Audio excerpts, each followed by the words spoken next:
নমস্কার বন্ধুরা, পৌরাণিক কথামালা চ্যানেলে আপনাদের সকলকে স্বাগত। অভিমন্যুকে বধ করার সময় কর্ণের ভূমিকা এবং তার সম্ভাব্য উক্তি। মহাভারত এক বিশাল মহাকাব্য, যেখানে প্রতিটি চরিত্রের মধ্যে দ্বন্দ্ব, নৈতিকতা এবং কৌশলগত মনোভাব স্পষ্টভাবে ফুটে উঠেছে। অভিমন্যুর মৃত্যু এই মহাকাব্যের অন্যতম হৃদয় বিদারক এবং বীরত্বপূর্ণ ঘটনা। এই গল্পে কর্ণের ভূমিকা অত্যন্ত গুরুত্বপূর্ণ এবং তার মুখ থেকে অভিমন্যুর প্রতি উচ্চারিত কথাগুলো প্রতীকী এবং তাৎপর্যপূর্ণ। অভিমন্যুর প্রবেশ চক্রব্যূহে। অভিমন্যু ছিলেন মাত্র 16 বছরের এক তরুণ, যিনি অর্জুনের ছেলে। তিনি অর্জুনের কাছ থেকে চক্রব্যূহে প্রবেশের কলাকৌশল শিখেছিলেন, তবে বের হওয়ার কৌশল শিখতে পারেননি। যখন অর্জুন যুদ্ধক্ষেত্রে অনুপস্থিত ছিলেন, তখন কৌরবরা দ্রোণাচার্যের পরিকল্পনায় চক্রব্যূহ গঠন করে। অভিমন্যু একাই চক্রব্যূহ ভাঙতে প্রবেশ করেন এবং একাধিক কৌরব সেনাপতিকে পরাজিত করেন। কিন্তু কৌরব যোদ্ধারা বুঝতে পারে যে অভিমন্যু একাই রয়েছে। তারা তার বিরুদ্ধে ষড়যন্ত্র করে দলবদ্ধভাবে আক্রমণ শুরু করে। কর্ণ ছিলেন এই ষড়যন্ত্রের অন্যতম প্রধান অংশ। কর্ণের ভূমিকা ও সম্ভাব্য উক্তি। কর্ণ কৌরব পক্ষের একজন প্রধান যোদ্ধা এবং দুর্যোধনের অত্যন্ত ঘনিষ্ঠ বন্ধু ছিলেন। তিনি নিজেকে সর্বদা কৌরব পক্ষের ধর্মযুদ্ধের একজন সৈনিক বলে বিশ্বাস করতেন, যদিও অনেক ক্ষেত্রে তার কর্ম ন্যায় বিরুদ্ধ বলে মনে হতে পারে।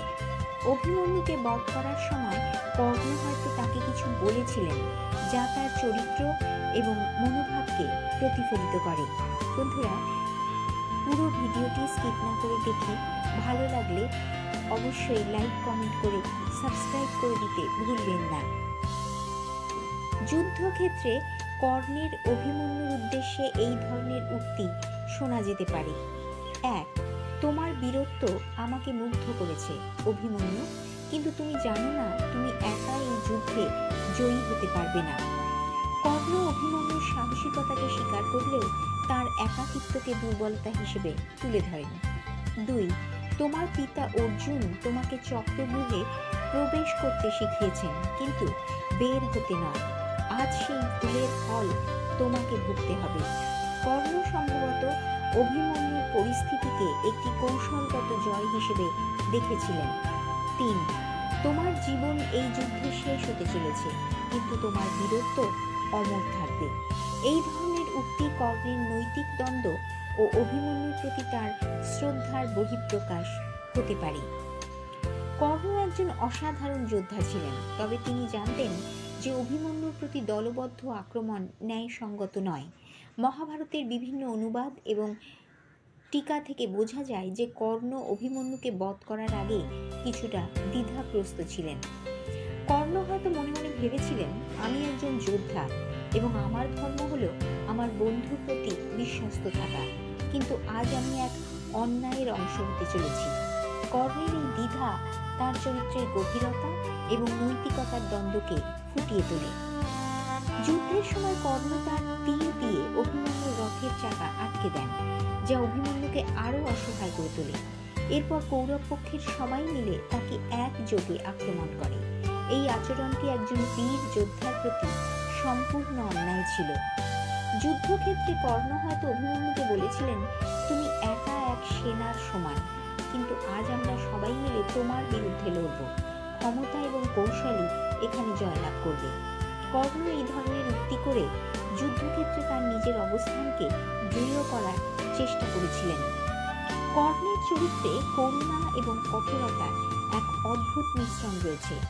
অভিমন্যুর প্রতি একজন তরুণ এবং সাহসী যোদ্ধার প্রতি কর্ণ কোনো করুণা দেখাননি, কিন্তু অভিমন্যুর সাহসিকতাকে কর্ণ নিশ্চয়ই মনের গভীরে সম্মান করেছিলেন।